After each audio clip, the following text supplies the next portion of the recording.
Eh, Muy buenas tardes a todos y a todas. Les doy la más cordial bienvenida a este webinar que se realiza en el marco de la Semana de la Medicina del Estilo de Vida, como ustedes saben, y que se desarrolla entre el día 17, ¿cierto?, de este mes hasta el día 23 de mayo.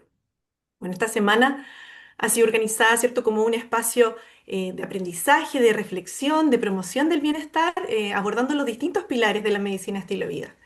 ¿Ya?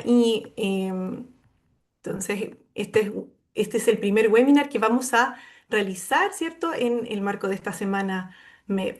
Y bueno, bueno, mi nombre es Paulina Ibacache, para los que no me conocen, yo hoy voy a estar moderando esta exposición de la doctora Sandra. Ya, yo formo parte del Comité de Actividad Física, del Comité Científico de la SOCHIMED. ¿Ya? Y antes de comenzar, les queremos contar que vamos a pedirle que al finalizar la presentación vamos a tener un espacio para preguntas, para poder conversar con la doctora. Y por eso, si van surgiendo dudas durante la presentación, les vamos a pedir que puedan ir dejando todas sus consultas en el chat, ¿ya? Para que luego podamos entonces, al finalizar la presentación, pasar a las preguntas y al momento también de poder conversar con la doctora. ¿Ya? Em, bueno, les agradecemos a cada uno su participación en el día de hoy y vamos entonces a pasar a presentar a la doctora. Es un agrado para mí poder presentarla en su charla titulada Ejercicio es remedio en la salud y la enfermedad. Ya, la doctora Maestra es una reconocida referente en el área de ejercicio y salud, con una amplia trayectoria académica y clínica vinculada a la promoción de la actividad física, prescripción de ejercicio y prevención de enfermedades crónicas.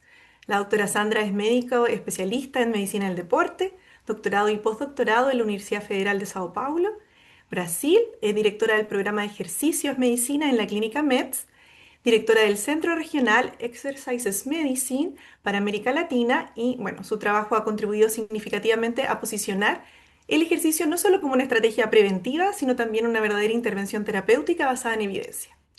Agradecemos sinceramente su disposición para acompañarnos hoy, doctora Sandra, y compartir sus conocimientos con nuestra comunidad. Ya, damos paso entonces a su presentación. Muchísimas gracias, Paulina. Buenas noches. Agradeciendo a los que ya se han conectado y los que estarán por conectarse en los próximos minutos y a los que no han podido, que imaginamos podrán ver después la grabación de este webinar. Les agradezco de verdad la invitación, la oportunidad de la Sociedad Chilena de Medicina del Estilo de Vida, que ha sido una gran aliada, hace parte de sus pilares, obviamente, la actividad física, así que estamos alineados en muchos sueños que tenemos en común.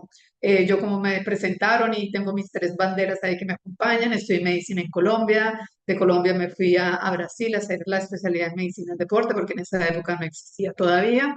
Hice una pasantía en un centro de investigación también en Brasil y como yo digo, me fue tan bien en la pasantía que terminé casándome con el director del centro donde estudiaba y me quedé 24 años en Brasil. Estoy hace 12 años en Chile y me vine con el gran desafío de lanzar la especialidad de medicina del deporte y la actividad física que no existía en Chile. La lanzamos exactamente hace 10 años para orgullo nuestro y que ya es una especialidad consolidada como cualquier especialidad médica.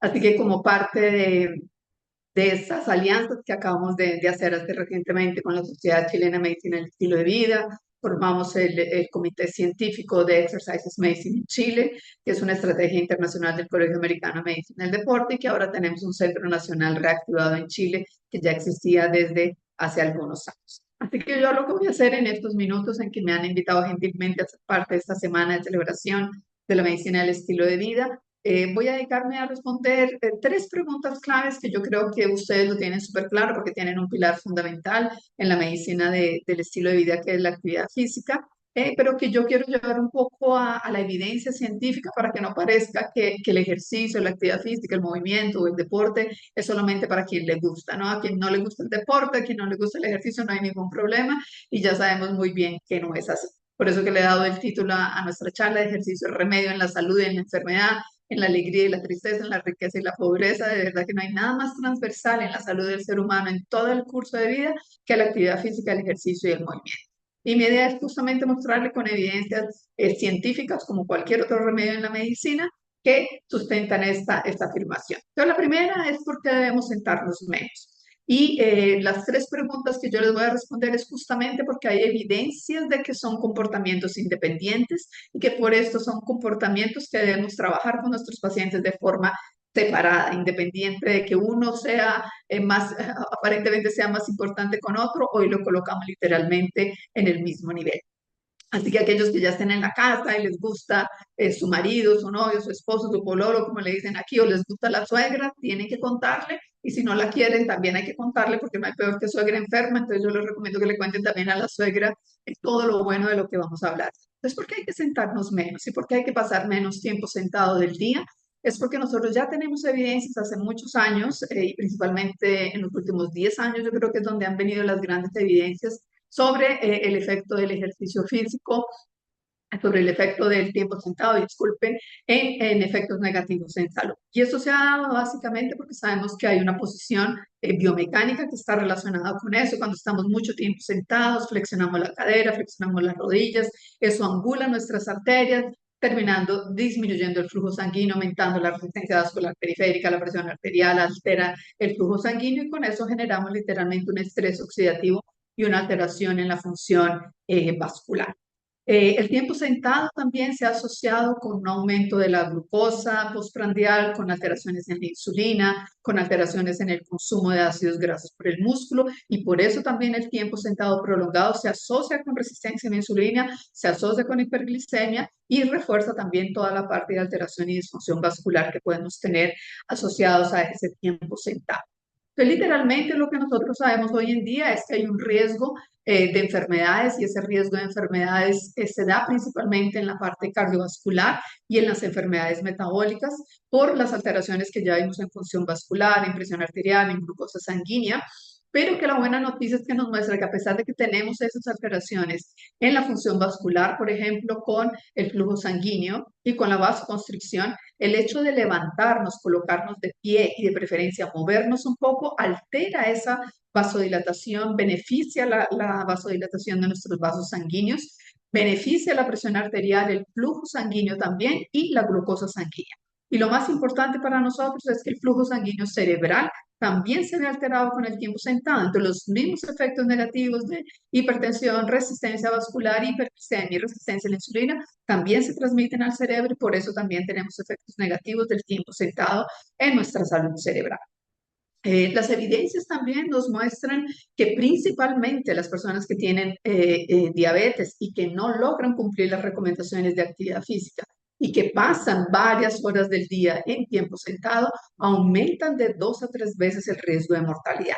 Entonces, uno de los mensajes claves que nosotros tenemos hoy en día es que si la persona, sea por su trabajo o por su actividad diaria, necesita permanecer más de 8 horas del día sentado, debe al menos ese paciente cumplir con las recomendaciones de actividad física, los famosos 150 minutos a la semana, la famosa media hora, 60 minutos de actividad física diaria, para compensar de alguna forma el efecto negativo del tiempo sentado.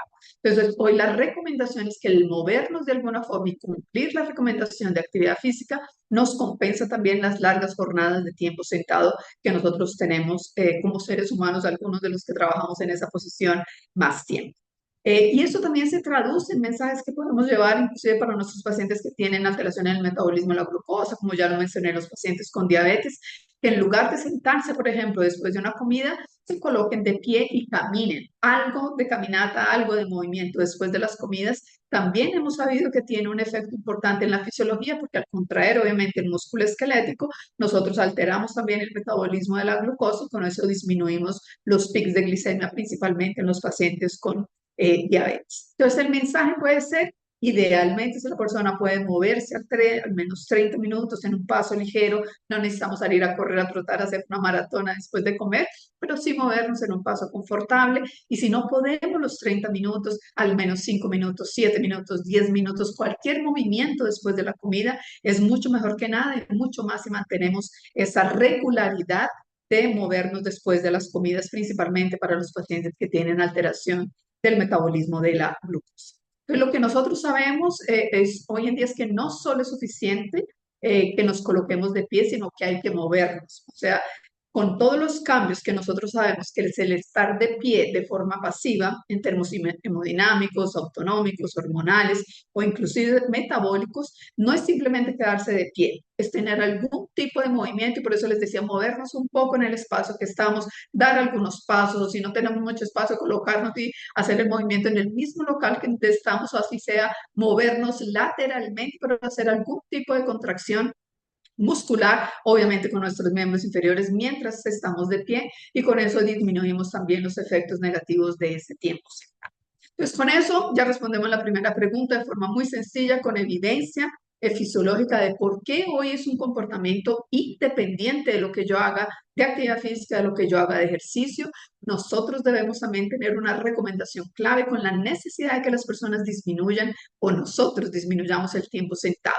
Si no podemos disminuir el tiempo sentado mientras estamos despiertos, que al menos hagamos una interrupción regular de ese tiempo sentado a cada hora y media de preferencia o no máximo, no más de 3 horas continuas de permanecer sentados. Por eso que nuestros webinars también van a durar alrededor de 1 hora para permitirnos que nos movamos o al menos a los que estamos hablando porque ustedes se pueden mover mientras yo hago.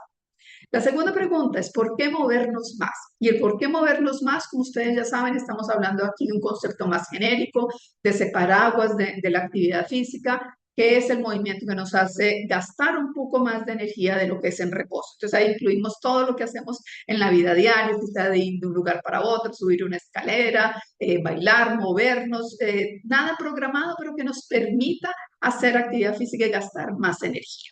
Y ahí es donde nosotros vemos que la mayoría de los beneficios que se presentan en las personas en la medida que nos movemos, en general está entre los 150 y los 300 minutos a la semana de actividad física moderada. Y es por eso que surge la recomendación. Eso no es un número mágico que a alguien se le ocurrió, oiga, suena bonito decir media hora, decir 1 hora de actividad física. No, las evidencias epidemiológicas mostraron que la mayor caída, como ustedes ven claramente en la figura, esa mayor caída en el riesgo de mortalidad se da justamente en ese gasto calórico equivalente a alrededor de 30 minutos a 60 minutos de actividad física diaria. Y por eso surge la recomendación desde hace más de 30 años que se trabaja con ella. Pero si ustedes ven el mayor beneficio que obtiene un ser humano, cualquier persona, en cualquier momento de su vida, es el cambio de no hacer nada a hacer alguna cosa. Y por eso insistimos, toda actividad cuenta, todo movimiento cuenta, todo paso cuenta, todo minuto cuenta, porque cualquier cosa que nosotros acumulemos en términos de actividad física va a representar un costo benéfico en términos de salud y disminución del riesgo de mortalidad. Y si ustedes ven, bueno, pero ¿qué es lo mejor? Es caminar, es nadar, es trotar, es pedalear. ¿Qué ejercicio, qué actividad física es la que yo necesito hacer para tener un efecto benéfico en términos de salud? Ustedes ven aquí que el efecto se da literalmente con cualquier tipo de actividad. Cualquier tipo de actividad que nosotros hagamos disminuye el riesgo. Y ustedes ven cómo disminuye el riesgo con caminar, trotar, correr, pedalar, nadar, jugar tenis, subir escaleras, remar, lo que me guste. Lo que importa aquí es que independiente del tipo de actividad física, se disminuye el riesgo. Y en la medida en que yo acumule más minutos, o en este caso más gasto energético en horas por semana, voy a tener un efecto más benéfico. Y si ven, la variedad también importa, porque si yo varío, un día yo estoy caminando, el fin de semana yo puedo correr, o puedo trotar, o puedo nadar, o puedo pedalear, el mezclar diferentes tipos de actividades también genera un beneficio adicional.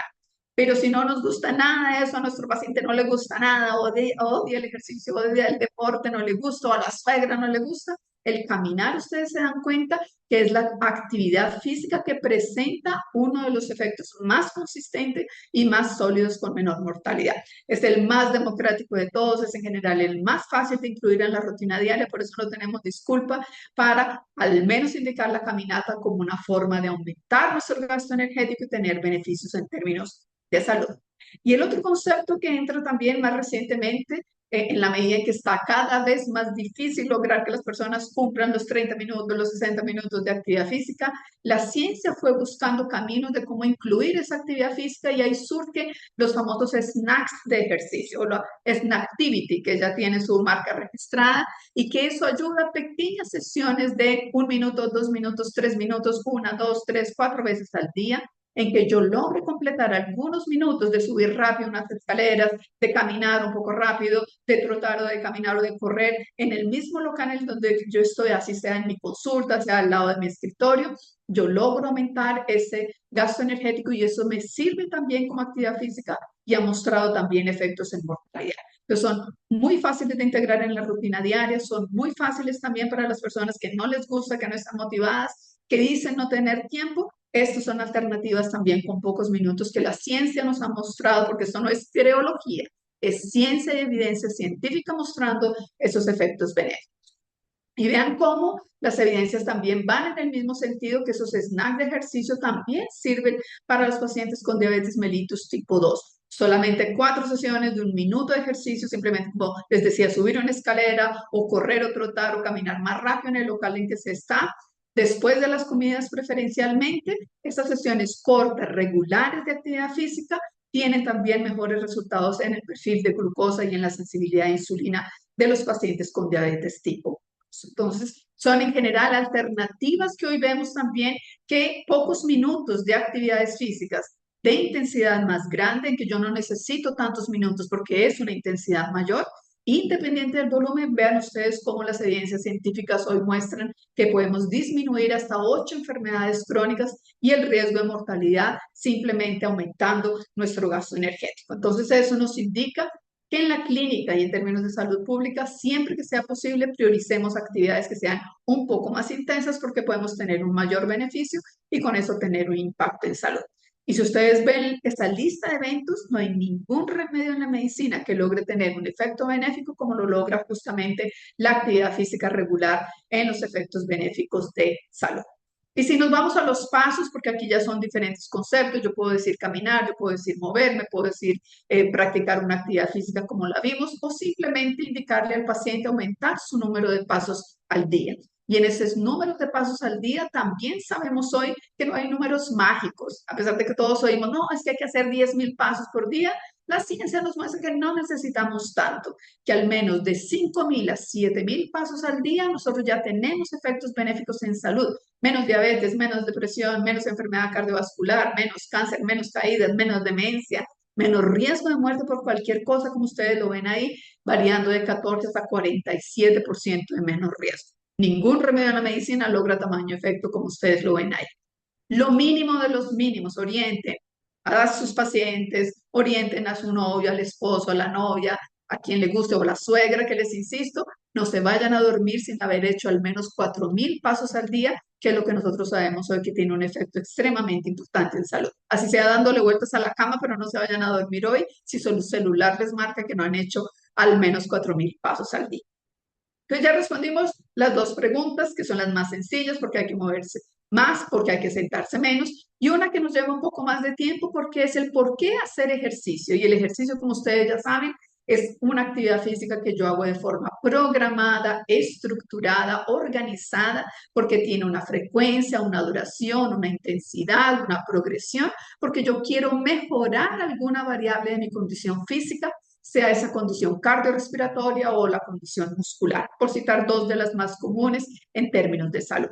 ¿Y por qué debo mejorar mi condición cardiorrespiratoria? Porque ustedes ya lo saben, están súper convencidos y yo sé de aquí que ustedes como parte de la Sociedad Chilena de Medicina del Estilo de Vida, todos hacen ejercicio, todos son activos y todos entienden que el fitness respiratorio es la variable de salud más importante hoy en día y es el factor determinante de riesgo de más enfermedad y mortalidad independiente en las personas que no tienen ningún factor de riesgo. Adultos como ustedes, jóvenes, bonitos, saludables, el fitness cardiorrespiratorio es esencial para disminuir el riesgo de enfermedades y mortalidad.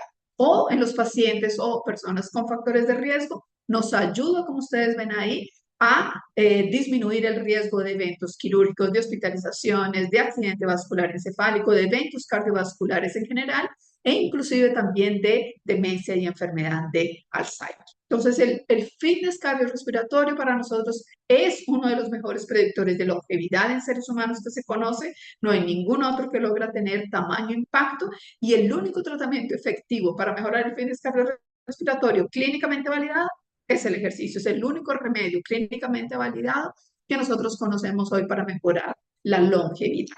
¿Y por qué ejerce ese efecto tan fascinante ese ejercicio? Porque el músculo esquelético tiene un poder maravilloso y ese poder maravilloso que tiene en la salud, que tiene en la enfermedad, no se debe a una magia, en ese poder mágico que tiene, es justamente porque cada vez que contraemos ese músculo esquelético, liberamos sustancias que, como son liberadas con el ejercicio, desde hace alrededor de 10 años las llamamos de ejercinas, porque se liberan con el ejercicio y son liberadas no únicamente del músculo esquelético, pero también del tejido adiposo pardo, del corazón, del hígado, del hueso, del sistema inmune, de las neuronas, inclusive del cerebro, que podríamos decir las cerebrosinas, que también sabemos se producen cada vez que nos movemos.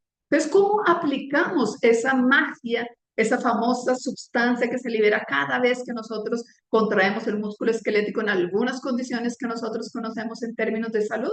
Y es ahí la pregunta que nosotros como médicos debemos hacernos: ¿cómo utilizar el ejercicio en la prevención, en el tratamiento, en el control y en la rehabilitación de la mayor parte de las enfermedades crónicas que conocemos? Y la verdad es que si conocemos la fisiopatología de la enfermedad y conocemos algo de la fisiología del ejercicio, vamos a entender por qué ese músculo, que es un órgano endocrino, 40% de nuestro cuerpo, cuando sabemos todos los efectos fisiológicos que tiene cada vez que lo contraemos, en el metabolismo de glucosas, de lípidos, de ácidos grasos, en las mitocondrias, en la inflamación, en la homeostasis, vamos a entender por qué hay una aplicación tan importante en cualquier enfermedad.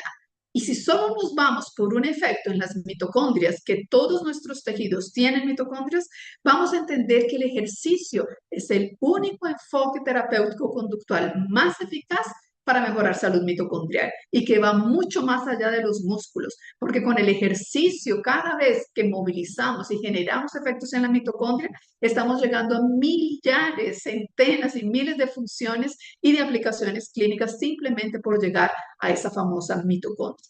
Entonces, con el ejercicio sí ejercemos efectos en la biogénesis, en la eficiencia de la generación de energía, del estrés oxidativo, del control de la calidad de esas mitocondrias y obviamente también lo entendemos en beneficios que tenemos en el control de glicemia y ahí podemos aplicarlo para cualquier condición cardiometabólica. Es simplemente entender la fisiopatología de la enfermedad y entender ese maravilloso efecto que el ejercicio tiene en la calidad y en la función de nuestras mitocondrias. Entonces, si entendemos y vamos un poco a cómo ese ejercicio puede contribuir al exceso de peso y obesidad, solo vamos para una de las variables más importantes que muchas veces se nos olvida y es la importancia de la salud musculoesquelética. Y como el paciente con obesidad, que tiene en general poca masa muscular, es un predictor de movilidad, tiene poco desempeño físico, tiene más riesgo de discapacidad, de caídas, de fracturas y hasta casi 200%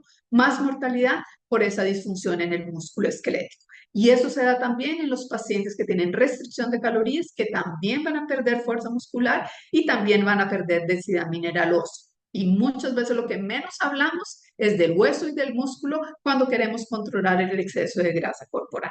¿Cuáles son las novedades que tenemos hoy en día y mucho más conociendo los efectos de los fármacos antiobesidad en la pérdida de masa muscular?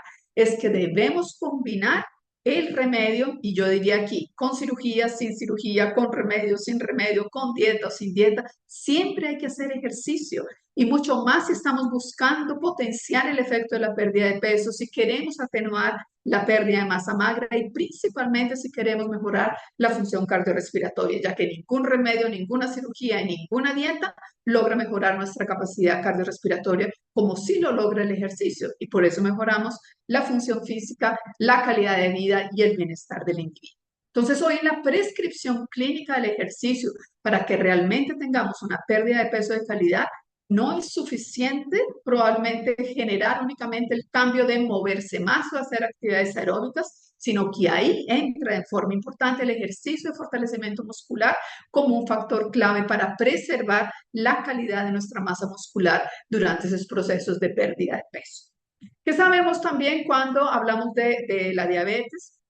Y hablando de las enfermedades metabólicas, que no únicamente en la obesidad, pero también en la diabetes nosotros tenemos alteraciones del músculo esquelético, alteraciones en todos, en los lípidos, en las fibras, en las mitocondrias, en la capacidad de contracción de esa fibra, en las enzimas, en el estrés oxidativo.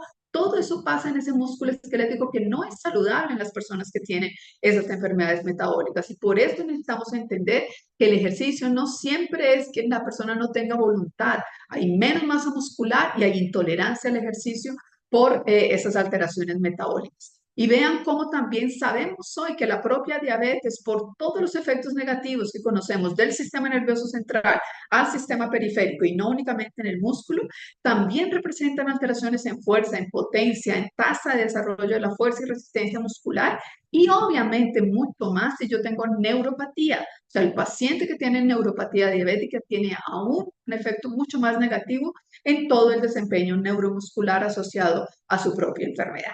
Entonces, lo que sabemos hoy es que todos esos efectos fisiológicos maravillosos de ese músculo esquelético, esa magia en resistencia a insulina, en inflamación, en control de lípidos, se aplican no únicamente a la enfermedad en sí, sino como ustedes ven a todas las complicaciones que pueden acompañar al paciente con diabetes en su función cardiovascular, en la nefropatía, en las neuropatías y todas las complicaciones que nosotros ya conocemos.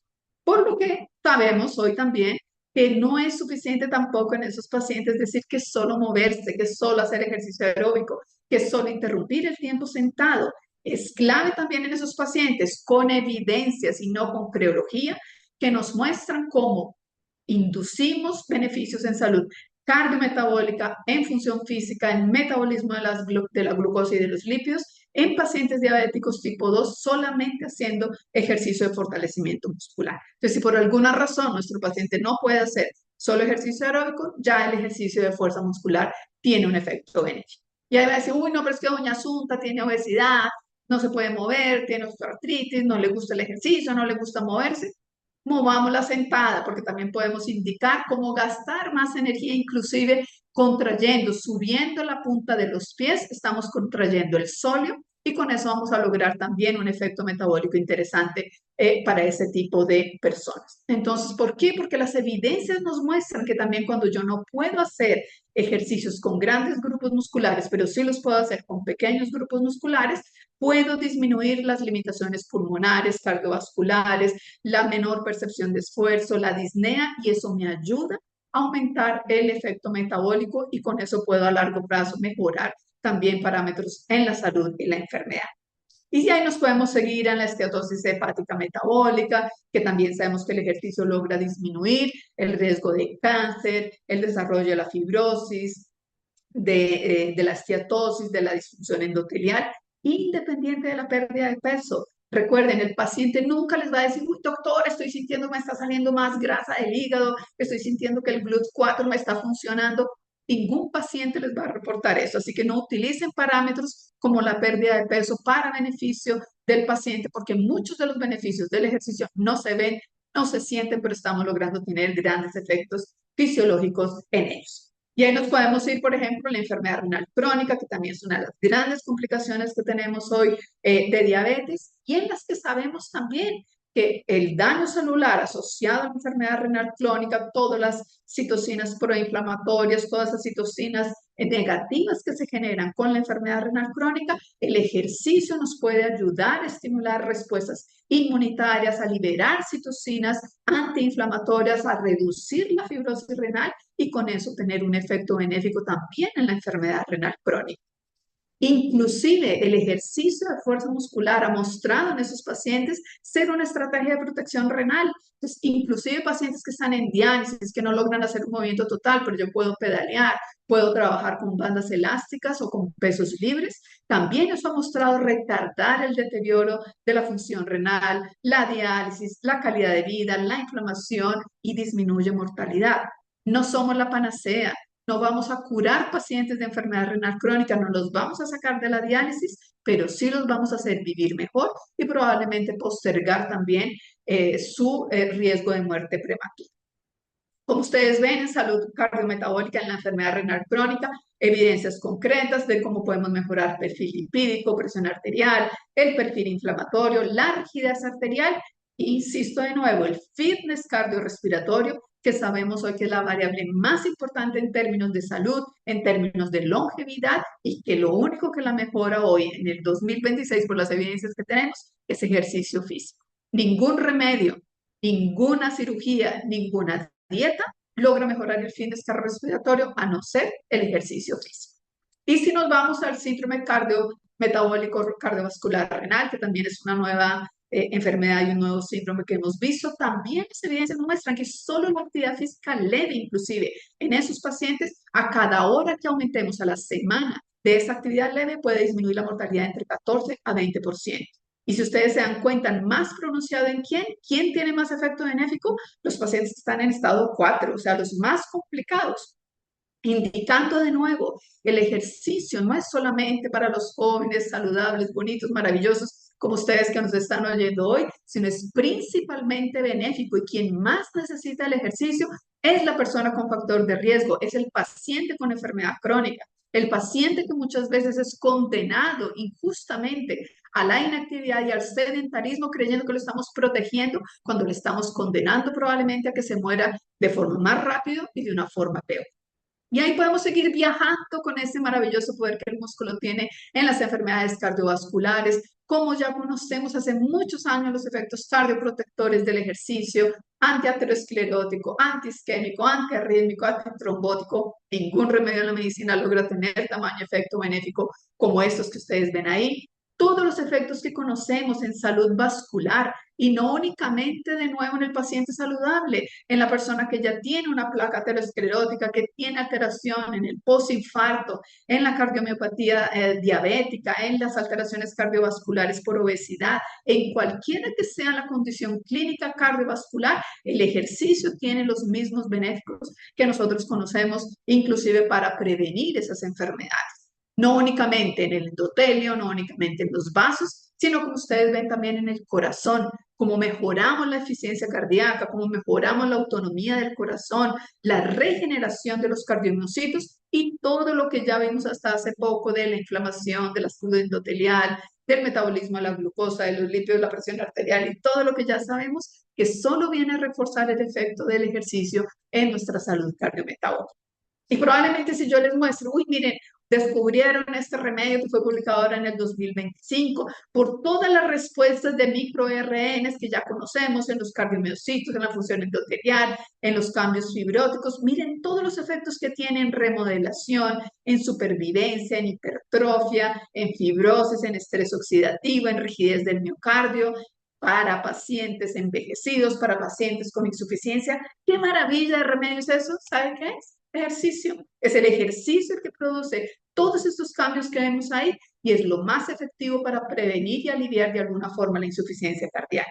Entonces, no tenemos derecho a condenar a los pacientes a la inactividad con todas las evidencias que tenemos. Inclusive cardiomiopatía diabética, efectos a nivel celular. Esto va mucho más allá de decir que el ejercicio es bueno porque no aumenta la presión arterial o porque nos aumenta el gasto cardíaco. No, mejora mitocondrias, mejora el calcio, mejora el estrés oxidativo, la sensibilidad de la insulina, la inflamación, la función del corazón y hasta nos disminuye el riesgo de apoptosis de nuestros cardiomiocitos. Entonces, esto no es creología, esto es evidencia científica que nos muestra literalmente que el ejercicio también es un remedio en las enfermedades cardiovasculares. ¿Y cómo sabemos hoy? Y como estamos en la semana de la medicina del estilo de vida, obviamente no es solo actividad física, lo van a ver probablemente en los otros días, nutrición, sueño, estrés. Todo eso en conjunto es lo que nos ayuda a disminuir el riesgo de eventos cardiovasculares, infarto, falla cardíaca, accidente vascular encefálico. Evidencias más que suficientes. Si nos vamos al cáncer también tenemos hace muchos años el ejercicio en la prevención primaria, al menos 7 tipos de cáncer que nosotros conocemos hoy que tienen una relación positiva con el nivel de actividad física, que sabemos también por las evidencias científicas cómo tenemos menos incidencia de tumores, menos crecimiento, menos metástasis, menos progresión, menos riesgo de mortalidad por el cáncer y por otras causas, porque no todos los pacientes terminan falleciendo necesariamente por el cáncer. Obviamente con algunos cánceres se ha visto más que con otros, pero si ustedes ven, el ejercicio tiene esa maravillosa capacidad también de cambiar el microambiente en que está ese tumor. Entonces se han visto alteraciones vasculares, alteraciones en las células inmunitarias, en la capacidad de responder metabólicamente, inclusive de apoptosis de las células tumorales, y se intensifica también en la medida en que hacemos ejercicio físico y que nos explican también por qué nosotros hoy utilizamos el ejercicio durante y después del tratamiento.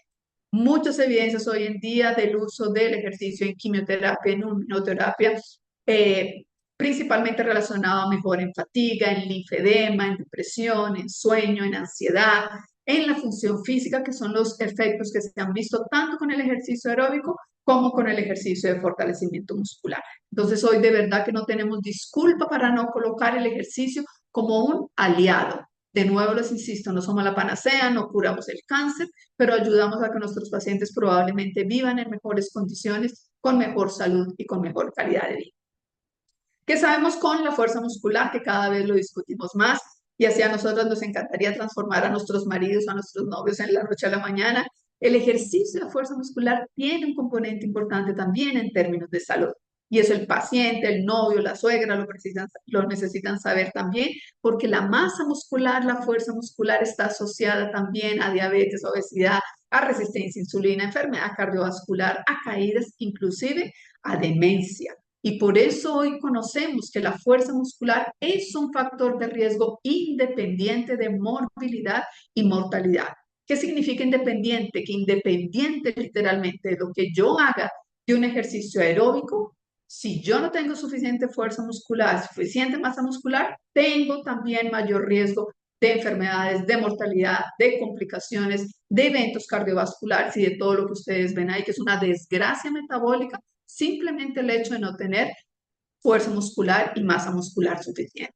Entonces, hasta hace pocos años creíamos que era solo el ejercicio aeróbico el que contaba, que era solo mantener el fitness cardiorrespiratorio, pero hoy sabemos ya que debemos tener parámetros clínicos, inclusive en nuestra consulta, para medir la condición muscular. Ideal que todos nosotros médicos tuviéramos un dinamómetro en nuestra consulta. Y si no tenemos un dinamómetro, utilicemos una silla, un cronómetro y midamos, por ejemplo, el test de sentar y levantarse 5 veces de la silla, que nos pueden dar un buen parámetro de salud muscular y nos ayuda a predecir el riesgo de enfermedades metabólicas, musculoesqueléticas, discapacidad y hasta demencia, simplemente con parámetros tan sencillos como la dinamometría o como el test de levantarse de la silla en 5 veces. ¿Y por qué es que la fuerza muscular tiene tanto poder en términos de salud? Porque obviamente todas las adaptaciones que yo hago al ejercicio de fuerza muscular van mucho más allá que decir que tengo hipertrofia o que tengo aumento de tamaño del músculo de la masa muscular. No, yo genero cambios en las neuronas, en la unidad motora, en el sistema nervioso simpático, en el sistema nervioso periférico, en la corteza cerebral, en el sistema nervioso central y toda esa integración central, periférica y con el músculo esquelético me representa un término importante en ganos o en ganancias en términos de salud. Y por eso es lo que sabemos, fuerza muscular también disminuye el riesgo de mortalidad. ¿Por qué? Porque la fuerza no es solamente hacer o tener un músculo más grande. Todo lo que hacemos en nuestro día a día, las actividades de la vida diaria, el equilibrio, lo que nos movemos, la velocidad de caminar, de levantarnos de una silla, de atravesar una calle, todo depende de nuestra fuerza muscular y nuestra masa muscular. Por eso que es tan importante que tengamos literalmente nuestra fuerza muscular en niveles adecuados. Y es tan importante que las evidencias muestran que solo el ejercicio de fuerza muscular sin la actividad aeróbica, como ustedes lo ven ahí, nos disminuye el riesgo de enfermedad cardiovascular, de mortalidad por cáncer, de diabetes tipo 2, sin importar lo que hagamos de ejercicio aeróbico. Y ven ahí cuál es la máxima reducción, el máximo beneficio en todas esas condiciones se da entre 30 a 60 minutos a la semana. O sea que si ustedes dividen 30 minutos en 6, 5 días a la semana, que ustedes hagan 2, 3, 5 minutos, 2, 3, 4, 5 veces a la semana, ya tenemos un gran beneficio en términos de salud. Y es eso lo que ustedes tienen que hacer, transformar la teoría en práctica.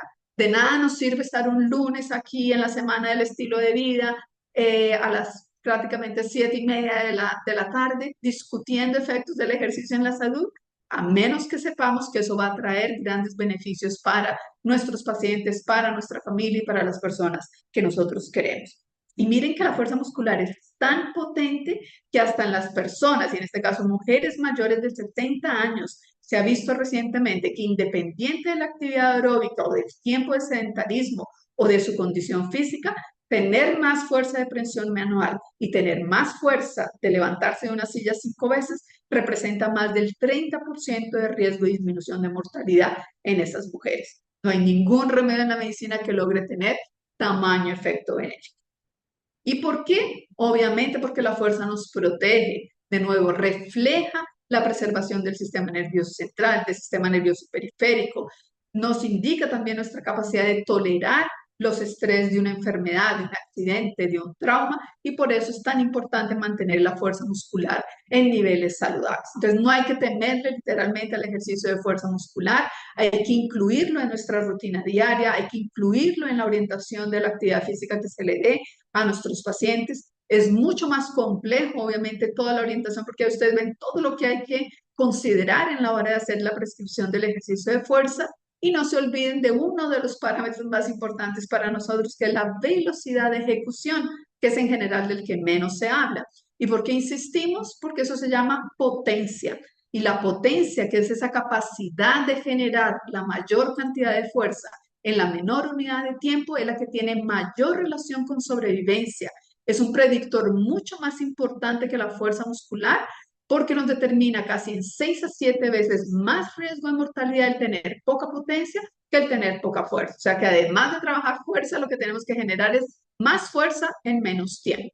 Y es el nuevo término que se ha estudiado desde el año pasado, que es la powerpenia. Entonces, así como tenemos sarcopenia, dinapenia, hoy sabemos en términos de salud que esa powerpenia es extremadamente potente porque es lo que se relaciona con nuestras actividades de la vida diaria. Levantarnos de una posición sentada, salir de la cama, salir de la silla, atravesar una calle, levantar los pesos, las compras del supermercado o de la feria donde los vamos, o levantarse cuando nos caemos, depende de la potencia. Por eso es tan importante que trabajemos potencia y yo siempre les dejo ese recordatorio aquí que ahí está Doña Asunta cuidando de su nieto y ustedes ven que lo que va a hacer Doña Asunta para salvar a su nieto, si va a utilizar mucho más la fuerza muscular o va a necesitar probablemente más la potencia muscular para salvar a su nieto. Es de mentira, para que no crean que estamos aquí lesionando a alguien. Entonces, con eso quería mostrarles cómo la fuerza muscular es realmente una reserva. O sea, así como nosotros guardamos probablemente plata en nuestras AFPs o lo que guardamos dinero, porque algún día cuando estemos más viejos vamos a necesitar plata, deberíamos pensar exactamente lo mismo con nuestra masa y nuestra fuerza muscular. Cómo guardamos, cómo preservamos, cómo ahorramos músculo para que cuando lo necesitemos allá adelante tengamos una reserva funcional suficiente que nos haga ser personas funcionalmente independientes, que creo yo es lo que todos necesitamos y todo lo que soñamos en términos de salud. Entonces, literalmente, ejercicio de fuerza muscular es una cuestión de sobrevivencia y como tal tenemos que ver. Y por último, y no dejar de considerar los efectos benéficos del ejercicio en nuestra salud mental. O sea, así como pensamos en el ejercicio del cuello para abajo, debemos pensar en lo más potente que tenemos como seres humanos, del cuello para arriba. Como el ejercicio hoy en día significa también un efecto importantísimo en todos nuestros aspectos neurobiológicos. Todo eso que secretamos cada vez que nos movemos, que comunica todos los órganos de nuestro cuerpo, significa también un impacto en el cerebro, porque muchas de esas ejercinas atraviesan la barrera hematoencefálica y van a tener efectos metabólicos, van a tener efectos vasculares, van a tener efectos epigenéticos en nuestras células cerebrales. Y por eso hablamos que el ejercicio tiene también un potente efecto, no únicamente en la perfusión, en la neuroplasticidad, en la conectividad o en el aumento del volumen cerebral, como tiene un potente efecto neurogénico y sinaptogénico. O sea, ¿cómo así el ejercicio es angiogénico, neurogénico y sinaptogénico? Sí, en nuestro cerebro. Y no hay ningún remedio en la medicina que logre tener tamaño efecto a no ser de nuevo el ejercicio físico. Entonces, por eso hoy utilizamos el ejercicio como una forma de contrarrestar nuestro envejecimiento cognitivo, mantener el volumen del hipocampo, la remodelación vascular, los factores de crecimiento, disminuir la inflamación cerebral, la sobrevivencia de nuestras neuronas y con eso mejoramos aspectos cognitivos que, como insisto, ningún remedio en la medicina logra, por lo menos a este momento. Sabemos con evidencia, si no con criología, inclusive de grupos, estos son grupos chilenos investigando el efecto del ejercicio en la desaceleración del envejecimiento cerebral. Y vean, es tan potente que puede reducir de 1,5 a casi 2,3 años el ejercicio vigoroso y moderado en nuestro envejecimiento cerebral. Y que nunca es tarde para comenzar. No, pero es que doña Asunta ya tiene 80, 90, 100. ¿Ya para qué comenzar a hacer ejercicio? Las evidencias muestran mayores de 50, mayores de 70, podemos disminuir, sí, el riesgo de Alzheimer y de demencia. Disminuimos la neuropatología, mejoramos la estructura, la función del cerebro. Es un potente antiinflamatorio en el cerebro y con eso también nosotros mejoramos el estrés y el deterioro cognitivo. Vean cómo es tan potente que algunos pasos de los que mencionamos hasta hace poco nos pueden reducir de 3 hasta 7 años de deterioro cognitivo. Ningún remedio en la medicina logra eso, a no ser moverse. 5,000 pasos nos reduce hasta 7 años de envejecimiento cerebral y de declino cognitivo. ¿Ustedes creen que vale la pena invertir en ejercicio?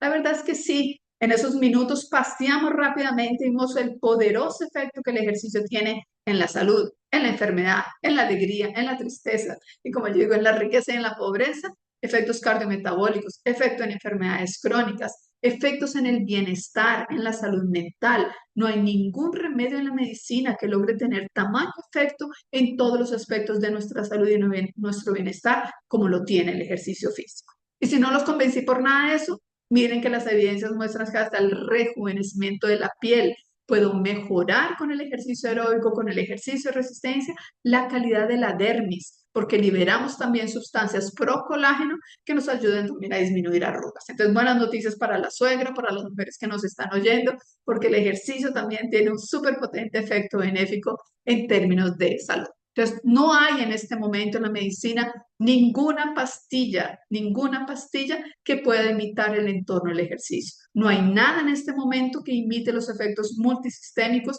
y no se espera que a corto plazo logremos esto, porque solo el ejercicio logra mejorar nuestro fitness cardiorrespiratorio, mejorar la función del miocardio, controlar la glucosa, las grasas y preservar el músculo. Ninguna pastilla creada, por ejemplo, hasta el momento, ha logrado tener tamaño efecto. Entonces, ¿qué es lo que ustedes pueden integrar en su práctica? Es lo que nosotros venimos ya hablando hace muchos años con el programa Exercises Medicine, hace más casi 20 años.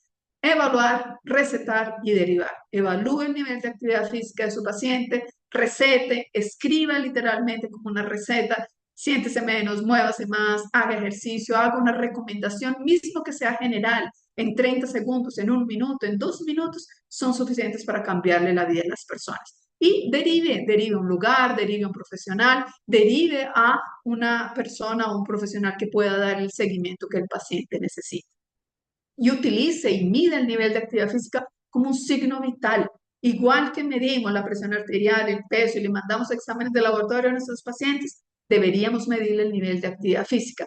En algunos segundos, inclusive antes de entrar a la consulta, en la sala de espera, puede responder un cuestionario sencillo, cuántos días, cuántos minutos, y con eso cuando él ingrese a la consulta, ustedes van a saber si ese paciente o esa persona logra cumplir o no los minutos semanales de actividad física. Entonces, lo mínimo que yo espero y que yo sé que ustedes ya lo hacen porque están en una sociedad en que su pilar es uno de los pilares, es la actividad física. Ya tenemos evidencias y lo que yo intenté consolidar en esos minutos fue la base de esas evidencias. Porque decimos, siéntese menos, muévase más y haga ejercicio, porque estas son las últimas recomendaciones que entraron desde el 2018 con evidencias científicas que muestran que necesitamos al menos 2 días a la semana de ejercicios de fortalecimiento. Nuestro músculo es tan grato de verdad que al menos 2 días a la semana que estimulemos vamos a tener efectos benéficos. Entonces, con todo este volumen de información científica, para nosotros en la medicina el ejercicio no debería ser una opción terapéutica, debería ser una obligación terapéutica. Y ustedes más que nadie saben cómo es importante que trabajemos con un modelo flexible, que entendamos que no todo el mundo va a lograr hacer 30 minutos o 50 o 60 minutos de actividad física. que cualquier cosa es mejor que nada. Entonces, doña Asunta, si no hace nada, así haga 1, 2, 3, 5, 10 minutos de actividad física, va a ser mejor que no haga ninguno. Obviamente que más va a ser mejor que menos. Un beso es mejor que ninguno y 2 besos son mejor que uno. Lo mismo nos pasa también con ejercicio y con actividad física. Y coloquen el foco en el bienestar, porque el bienestar y lo que da placer es lo que nos garantiza también la adherencia a estos programas. Entonces, refuercen, la motivación no es lo único que nos determina la práctica regular de actividad física, pero ustedes son claves en el proceso de motivación. Esto es un proceso, reconozcan esfuerzos, celebren los logros. Si doña Asunta llega a la consulta y le diga, "Ay, doctor, la semana pasada logré dar 100 pasos más de lo que yo daba". Uy, no, pero ¿cómo así, doña Asunta? No hizo los 10.000 pasos, no le sirve de nada. Acabé con mi paciente. No, qué bueno, doña Asunta. Hizo 100 pasos más que para ella probablemente era 10% más o 20% más de lo que ella ya hacía. Cambios graduales es lo que llevan a los cambios permanentes y esa es la conquista que nosotros como profesionales de salud debemos hacer y ayudar a nuestros pacientes a ayudar a descubrir, porque siempre vamos a tener muy buenas razones para hacer ejercicio físico y para moverlos. Entonces los invito, estamos lanzando nuestra certificación para aquellos que no han tenido oportunidad de hacerlo, en alianza con Exercises Medicine Chile, nuestro centro regional de América Latina que es aquí en Clínica MEDS, la Sociedad de Medicina del Estilo de Vida. Esperamos que lo puedan aprovechar ahora el 22 de junio. Tienen ahí el código QR en el cual ustedes pueden accesar las informaciones y les dejo también el código QR de nuestro Instagram que lanzamos hace 2 días, 24 horas prácticamente, que lanzamos nuestro Exercises Medicine Chile. Y el código QR también donde pueden encontrar material para ustedes o para sus pacientes. Hay más de 20 enfermedades crónicas que está disponible en español con informaciones prácticas, sencillas que le pueden imprimir o le pueden mandar por correo o por WhatsApp al paciente. Aprovechenlo que con eso ustedes utilizan de mejor forma su tiempo con el paciente. Con eso, yo espero y estoy totalmente convencida y espero de alguna forma haberlos contagiado a ustedes con ese virus del movimiento, que yo sé que no necesito contagiarlos porque ya lo tienen súper claro, que de verdad que el ejercicio es un acto de amor propio, es un compromiso con la propia vida, como lo dicen ya algunos oncólogos brasileros, que esto debería comenzar y mi sueño es que ya los niños nazcan siendo activos, que la actividad física sea como el comer, como el dormir, que haga parte del estilo de vida, probablemente para que nosotros tengamos gente que pueda envejecer bien y principalmente que la actividad nos sirva no necesariamente para vivir más, pero sí probablemente para vivir mejores y mucho más felices. Así que yo les dejo aquí mi contacto, los dejo también a disposición para si tenemos algunos minutos de responder algunas preguntas, si no, también queda nuestro correo electrónico para que me escriban y sigamos en contacto. De nuevo agradezco la atención, la invitación de la Sociedad Chilena de Medicina al Estilo de Vida y que tengan también una buena semana de webinars en estos próximos días.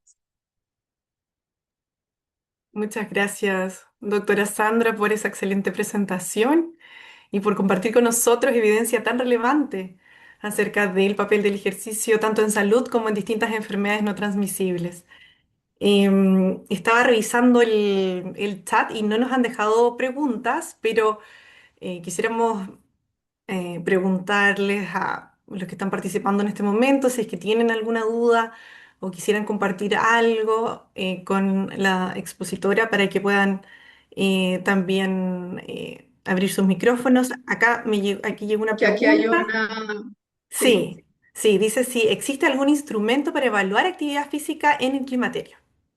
No es específico para climaterio lo que nosotros hacemos, porque la verdad, primero es una buena pregunta que por tiempo uno podría incluir tantas cosas que el ejercicio ayuda hoy. Una de ellas es el climaterio, la posmenopausia. Las evidencias muestran cada vez más el efecto benéfico que tiene para la mujer en masa ósea, en salud muscular, en salud cardiovascular, en disminución del riesgo de cáncer. O sea, todos los beneficios que vimos es lo mismo que puede pasar en una mujer en esta etapa de la vida. Entonces, no hay un instrumento específico, sino lo mismo que utilizamos hoy. Ustedes pueden encontrar cuestionarios de medidas del nivel de actividad física, que es el famoso IPAC, que es el International Physical Activity Questionnaire, o el GPAC, que es el Global Physical Activity Questionnaire, que lo utilizan la OMS, lo utilizan también aquí en el Ministerio de Salud, que son preguntas muy parecidas Y si no hay el tiempo, porque a veces eso requiere por lo menos 5 minutos para aplicarlo, el que les mostré hace poco, que es el del signo vital que lo utilizamos en el Exercises Medicine, que son solo dos preguntas básicas. ¿Cuántos minutos, cuánta frecuencia? Multiplico los dos y sé si está más o menos de los famosos 150 minutos de actividad física a la semana. Es el mismo criterio y el mismo instrumento. Muchas gracias, doctora Sandra. Acá viene también otra pregunta que dice, ¿cómo recomendaría recetar snacks de ejercicios en una persona inactiva? ¿Qué método es lo que más le resulta en la consulta médica en alguien que no tiene peso, probablemente, claro, para poder realizar ejercicios de fortalecimiento en instrumentos? Ya que no. No, oye, dos cosas. El snack de ejercicio puede ser tanto de ejercicio aeróbico como de ejercicio de fuerza muscular. Entonces yo puedo orientarle dependiendo de la actividad de la persona. Por ejemplo, un chofer, un conductor que está todo el día sentado en el bus, difícilmente le podemos decir que a cada hora y Ujú. media, a cada hora se pare y haga algún movimiento porque va a ser prácticamente imposible. Pero sí podemos orientarlo que de repente en las paradas que él hace, haga sentadillas mientras está sentado y tiene que sentarse, puede hacer sentadillas, entonces se siente y se levanta de la silla, si no puede salir del bus, lo puede hacer en el mismo bus, o que se quede de pie al lado de la silla en que está y haga o flexiones o corra o trote o camine más rápido en el propio lugar que está. Eso se puede indicar y es algo que cualquier persona puede hacer, inclusive con el zapato que está, con la vestimenta que está, y ya tiene efecto benéfico. Si yo tengo opción de hacer algo más, puedo indicar las planchas y las planchas las puedo hacer en la pared porque tampoco necesariamente tengo que irme al piso. Entonces puedo hacer una flexión de brazo en la pared, entonces me apoyo contra la pared y mientras más me aleje la pared, aumento la dificultad. Si quiero hacerlo más difícil, lo hago en el piso. Entonces puedo hacer hasta progresión con esos ejercicios. Si es una persona que puede moverse un poco más, puedo decirle que se suba un piso de escaleras, por ejemplo. No tengo un piso, tengo un par de escalones, suba y baje varias veces esos escalones. Ya se acostumbró, ya lo sube, suba de dos en dos o suba más rápido. Entonces siempre le puedo colocar progresión, dificultad y con eso aumentar la intensidad. Entonces puedo aumentar la frecuencia, puedo aumentar la duración, puedo aumentar la intensidad y con eso hago esos famosos snacks de ejercicio. Siempre hay opciones. Hay que ser creativos nomás. Muy cierto. En cambio, hay otra pregunta que ya va enfocada a una patología en particular, a la insuficiencia cardíaca 3 o 4. Dice, ¿qué actividad física se puede recomendar en este tipo de pacientes? Mira, en general lo que recomendamos siempre es lo más general, es evitar la inactividad.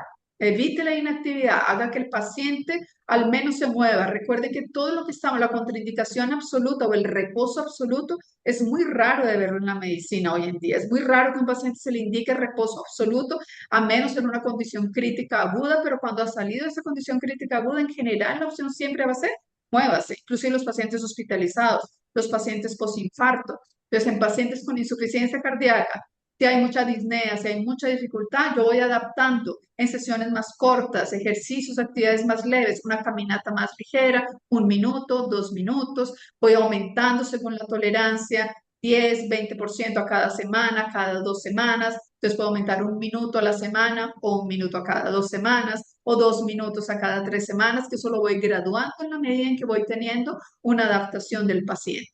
Lo otro también es trabajar muchas veces primero la fuerza que la parte aeróbica, porque muchos pacientes están descondicionados más por el músculo que por el corazón también. Entonces, los mismos ejercicios de flexión de brazos, flexión de piernas, ejercicios isométricos con las manos que nos ayudan también. Hoy venden los dinamómetros manuales, los venden en el Sparta, inclusive cuestan creo que como 5.000 pesos. Son solamente ejercicios isométricos que también nos ayudan inclusive a controlar presión arterial.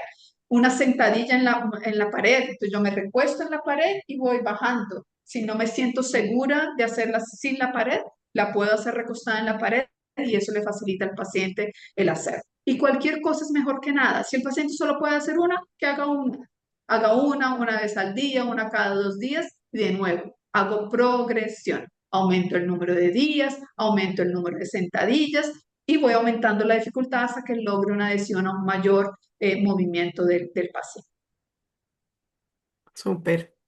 Acá hay otra pregunta que menciona la fibromialgia. Fibromialgia. Si es mejor el ejercicio aeróbico o ejercicio de fuerza para estos Los pacientes. dos, los dos. Las evidencias con fibromialgia, inclusive la única evidencia hasta las publicaciones de hace muy poco, la única evidencia categoría 1A para fibromialgia es el ejercicio. Antes de los remedios y antes de cualquier otra terapia, ejercicio aeróbico y ejercicio de fuerza.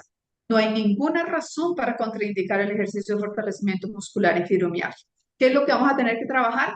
Y eso es súper individual, es lo que duele y lo que no duele, lo que incomoda y no incomoda. Entonces vamos trabajando con ejercicios probablemente solo con el propio peso corporal o con bandas elásticas o con pesos alternativos más livianos y yo voy aumentando de nuevo la progresión, el número de series, la resistencia, la carga. Hago un trabajo más progresivo de nuevo para conquistar a mi paciente y no entrar de lleno a una prescripción con cargas más altas que pueda alejar al paciente del ejercicio de fuerza muscular, pero no hay contraindicaciones para que un paciente con fibromialgia no haga ejercicio de fuerza muscular. Así que los dos. Perfecto. Ahora, enfocado en pacientes que tienen algún trastorno de salud mental, como depresión o trastorno de ansiedad, dice a quienes cuesta motivar para hacer ejercicio, en su experiencia, ¿qué estrategia para motivación y adherencia funciona mejor? De nuevo, vamos lo mismo. Para depresión, inclusive las evidencias han mostrado tres tipos de actividades, además del caminar, yoga y ejercicios de fuerza muscular. Interesantemente, que las evidencias científicas lo que más han mostrado son esos tres tipos. Entonces, yoga probablemente porque ayuda mucho también en sentido de meditación, pero yoga también termina trabajando cardiorrespiratorio, trabaja flexibilidad, trabaja fuerza muscular, los ejercicios de fuerza muscular y el caminar. Yo siempre indico y lo que hay que hacer es respetar lo que le dé placer al paciente. Lo único que va a funcionar en todo esto es lo que a él le guste, no lo que le guste al médico. Ah, no, pero es que el nadar es el mejor ejercicio, entonces todos tienen que nadar. No, si a mí no me gusta el agua, no me gusta ponerme un vestido de baño, no es el mejor ejercicio para mí. Entonces busquen siempre lo que le da placer. ¿Qué es lo que le gusta a esa persona? ¿Será que le gusta bailar? ¿Será que le gusta? Recordar que el bailar es una excelente actividad física también. Se ha probado en Parkinson, se ha probado en demencia, tiene súper buenos efectos benéficos y le coloco un poco también de alegría, que probablemente sea un buen parámetro aquí para considerar. Entonces, depresión y ansiedad, lo mismo. Busquen siempre el placer y busquen siempre estrategias de intervención progresivas, son cambios graduales. No intenten cambiarle la vida al paciente de la noche a la mañana. Una sugerencia clave, utilicen los celulares, que con el celular ustedes logran medir el número de pasos. Entonces, si ustedes identifican en una semana el promedio de pasos, trabajen con eso como la meta. Entonces, yo identifico que el paciente en promedio hace 1.000 pasos, por ejemplo, al día. Ay, pero la recomendación son 10.000. Ya se imaginan yo aumentarle 10 veces a un paciente que solo hace 1.000 pasos, pasar a hacer 10.000 de la noche a la mañana. No, trabajo con porcentaje. De nuevo, 10 a 20% más o menos de la meta. Si él hace 1.000 pasos, mi propuesta, hagamos 100 pasos más la próxima semana por día o a partir de mañana, 100 pasos más. Eso es más viable, es más fácil de incluir en la rutina y lo otro es medible porque el celular se los va a medir.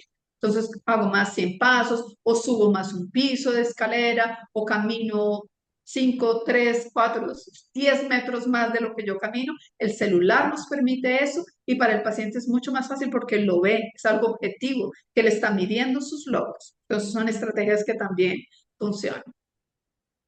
Claro, y muchas veces los pacientes se quedan con los 10.000 pasos, como que han escuchado que los 10.000 pasos son Sí, necesarios, y hay mucha evidencia que muestra como lo que también incluiste en tu presentación, que ya con 4.000 hay una mejora significativa.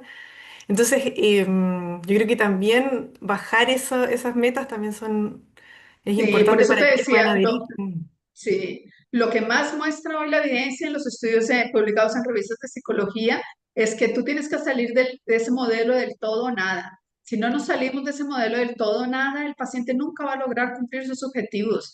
Hay que enseñarle al paciente que sea flexible. Está bien si hoy no lograste hacer 30 minutos o 60 minutos o 10.000 pasos. No tenemos que colocarnos las metas tan alto. Hay que colocarnos metas que sean viables, que sean progresivas y entender que un día no vamos a lograr hacerlo o 2 días no logramos, no hay problema, el mundo no se va a acabar. Siempre insistir, alguna cosa es mejor que nada. Yo creo que eso es algo tan sencilla esa frase, pero es extremadamente potente en el cambio de comportamiento con nuestros pacientes. Alguna cosa es mejor que nada. Todo paso cuenta, todo movimiento cuenta, todo minuto cuenta. Y ve en su día, en 1.440 minutos que tiene el día, cómo logra incluir algunos minutos de ese movimiento en su día a día. Y eso Así. vale para la pregunta que está ahí. de el Sí, sedentarismo laboral, es lo mismo. sí, Yo lo veo aquí conmigo también, yo soy 8 o 10 horas del día sentada, entonces a veces me voy a un baño que me queda más lejos, que me toca subir o bajar escaleras para ir al baño, aprovecho el horario del almuerzo para caminar un poco, y la gente aquí en la clínica lo ha aprendido también, entonces ahora se dan una vuelta a la cuadra, que antes se quedaban sentados conversando, conversen dando y caminando, dándose una vuelta a la cuadra donde estamos. Y esos pequeños cambios surgen grandes efectos. Subir algunos pisos de escaleras si trabaja en un lugar que tiene pisos. Lo importante es colocarnos las alarmas. Alguna alarma que diga, bueno, ya pasé 1 hora y media, pasaron 3 horas sentados, me levanto, no logro salir de mi oficina, no logro salir de mi consulta, pero me levanto, camino, hago unos movimientos al lado de la mesa. O voy a buscar al paciente. Por ejemplo, aquí en la clínica MEDS es obligatorio que el paciente sea buscado por su médico. No es el paciente el que va caminando a la consulta junto con el médico. El médico tiene que salir de su consultorio, va caminando, busca al paciente y se devuelve caminando por él. Estrategias sencillas que van cambiando y te cambian también la perspectiva del paciente. El médico me vino a buscar, se vino caminando a verme a mí. Te cambia totalmente y lo hacemos una consulta más activa también. perfecto. Y ahora, siguiendo con la parte de los profesionales de la salud, pensando en que, ¿cuál cree usted que es una de las principales barreras o las principales barreras que pueden existir para que los profesionales de la salud incluyan tanto la evaluación de la actividad física como la prescripción, ¿cierto?, de ejercicio físico en la práctica clínica habitual? Porque yo creo que muchos saben los beneficios maravillosos que tiene, ¿cierto?, la práctica de ejercicio físico, pero ¿qué es lo que pasa? Que no llegamos, ¿cierto?, a poder incorporarlo. Yo creo que es el tiempo y la inseguridad muchas veces, porque tristemente nosotros como médicos seguimos saliendo de las escuelas de medicina sin saber de ejercicio, sin saber de actividad física, sin considerar la inactividad física y el sedentarismo como factor de riesgo. Entonces nos alarman con tantas cosas, el cigarrillo, la obesidad, la diabetes, el colesterol, que obviamente son súper importantes, pero nadie nos dijo, oiga, más importante que todo eso es el nivel de condición física. El día que nos lo enseñen, vamos a cambiarlo e incluirlo en nuestra rutina. Yo creo que el tiempo, que el médico entienda que no necesita tanto tiempo. La pregunta que yo les vi de signo vital de actividad física te demora 5 o 10 segundos en preguntarle al paciente. 1 minuto que te demoras en tu consulta, 30 segundos en escribirle en la receta. Siéntese menos, muévase más, intente hacer ejercicio. Eso es súper potente en el cambio de comportamiento. Así yo no haya tenido tiempo de explicarle los 4.000 pasos, la media hora, las sentadillas, no tuve tiempo, pero le entregué algo escrito, el paciente sabe, el médico me dijo algo, me lo recetó, es porque eso es importante. Y probablemente si ese paciente vuelve a la consulta, yo pueda tener más tiempo, 1 o 2 minutos para explicarle ese plan que yo le dejé en la consulta anterior. Y vamos haciéndolo gradual, porque los cambios de comportamiento también no son inmediatos, son graduales. Entonces yo lo voy conquistando a cada consulta con un pequeño cambio, un pequeño tip que me ayude a incluir eso en la práctica clínica. No es fácil, pero no es imposible. Es colocarlo en la rutina, independiente de la especialidad, independiente del motivo de consulta, independiente de la edad del paciente, hay que incluir. Súper. Acá hay otra pregunta que dice, ¿qué tipo de ejercicio se puede hacer estando con un resfrío, con influenza? Bueno, hay lo mejor, de nuevo, evitar la inactividad, pero dependiendo es mejor el reposo en esas circunstancias. Siempre, o actividades livianas, es simplemente el caminar. Yo no me preocuparía, dejaría pasar los 4 o 5 días de una infección viral, respiratoria, es lo mejor. O sea, evitar la inactividad. De nuevo, moverse, no quedarse tanto tiempo sentado, una actividad liviana, una caminata leve, y después vuelvan a hacer sus ejercicios normales. Al fin y al cabo, la influenza pasa. De que ya no tenemos más preguntas, no sé si alguien más quisiera hacer alguna consulta a la doctora, algún comentario. Ya quieren aprovechar para moverse, para que nos movamos todos, ya llevamos 1 hora, 1 hora y 10 aquí sentadas. Claro, sí, ya estamos llegando a la hora y media. Ahí hay comentarios más de felicitaciones a la doctora. Perfecto. Bueno, nuevamente muchas gracias, doctora Sandra, por acompañarnos hoy día, por esta excelente presentación, por también dejarnos motivados, ¿cierto? Y no solamente para incluirlos nosotros, sino también con nuestros pacientes, la actividad física en nuestra práctica diaria. Bueno, y gracias también a todos los que nos acompañaron el día de hoy. Los invitamos a seguir acompañándonos durante la semana. Vienen bastante webinars muy interesantes, así que también los dejamos invitados para que puedan seguir conectados con nosotros. Bueno, muchas gracias, que tengan una excelente tarde. Muchas gracias, a movernos. Gracias, que estén muy Sí, bien. hasta luego. Muchas gracias, doctora. Buenas noches. Muchas gracias, Paulina. Gracias, igualmente. Buenas noches.